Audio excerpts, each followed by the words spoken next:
I really rather like Angry Birds. I don't play that many apps on my phone, I don't play that many games at all. But Angry Birds is one that I come back to time and time again. I was a little disheartened to find that the Star Wars version was no longer available for free on the phone. And I do genuinely find a fascination with films based on apps or games or anything like that. So the Angry Birds movie is one that I was really interested in. And when I watched it, there had been quite a few negative responses to the film. I was a bit nervous that it wasn't going to be any good. But I have to say, I really, really enjoyed this film a lot. And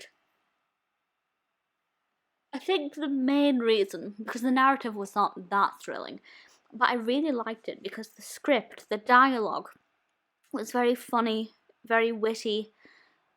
I feel like it could appeal to the whole family, even though visually it looks more like a kid's film than a family film. I do think the dialogue makes it a lot more family friendly and more engaging for a slightly older viewer. So this was released in 2016, and it was directed by Kaytis and Fergal Reilly, and written by Jon Vitti. It's got a brilliant cast, which I'll look at in a moment. Won some awards, but I'll read out the description from IMDb.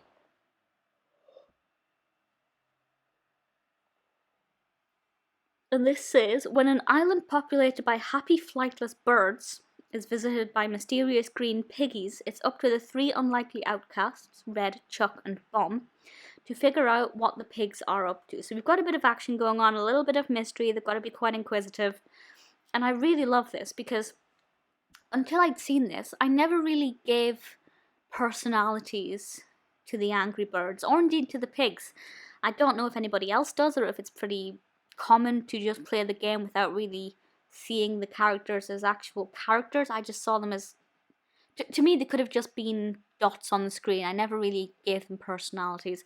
But this takes it to a new level and really brings them to life, especially with the pigs. And I found that to be so fascinating. I thought that was really cleverly done. The development of the narrative is very engaging. The film's quite long. It's about an hour and 40 minutes, which for a PG film is quite a long length of time to expect younger children to sit and watch a film. And I will say, for me, the length is pretty good, but I feel like it should have been a bit shorter for the consideration of the younger children who are maybe going into the cinema to see it, who maybe can't sit still for quite so long. But aside from that, it was pretty good. The cast. So we have Jason Sudeikis, Josh Gad, Danny McBride, Maya Rudolph, Sean Penn, Peter Dinklage, Kate McKinnon. Scrolling down the list here, we have a whole host of other, Charlie XCX. That's about as far as it.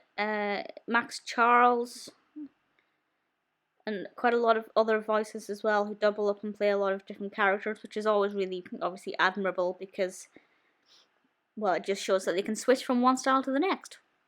Obviously with Sudeikis and Josh Gad and Maya Rudolph, it's a really strong voice cast, and I think they do a brilliant job.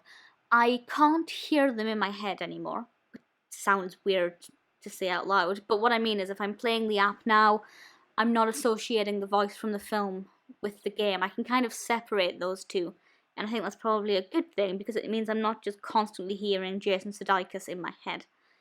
It is an award-winning film, 2 wins and 8 nominations.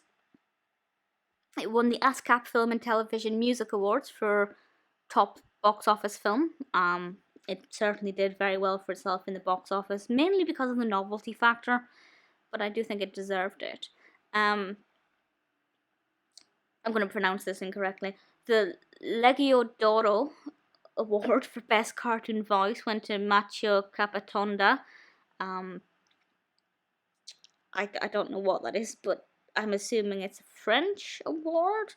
Either way, the voice cast is brilliant, and I thought it was pretty great. We have soundtrack there from Demi Lovato. It's a very exciting, thrilling film. You watch this film, you will want to play Angry Birds. I promise. It is a lot of fun, great for the whole family. I haven't seen the second film, but I definitely want to. If you think it's worth prioritizing, let me know.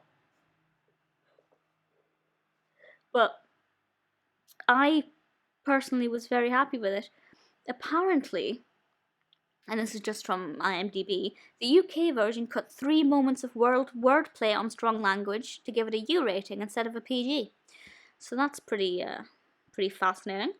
I liked it. If you've seen it, let me know what you think of it. If you think the second movie is worth me kind of prioritising, I'd be quite happy to do that. Honestly, the Angry Birds movie was a lot better than expected, and I'd quite happily watch it again.